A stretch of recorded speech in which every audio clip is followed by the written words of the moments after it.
Some times ఏమవుతుందంటే అంటే మీరు పర్టికులర్‌గా మిమ్మల్ని చూస్తే గనక చెప్పండి. ఒక తమిళ్ ఆర్టిస్ట్‌లా కనిపిస్తా ఉంటారు.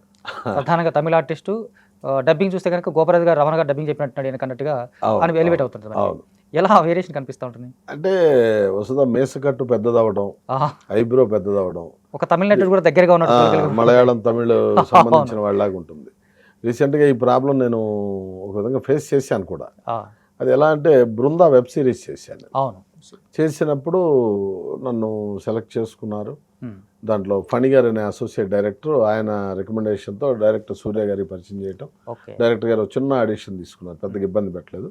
చేసి ఆ క్యారెక్టర్ చేసేసిన తర్వాత చాలామంది ఏమనుకున్నారంటే, ఇక్కడ వాళ్ళేమో వీడు మనవాడు కాదు అనుకున్నారు. అవును.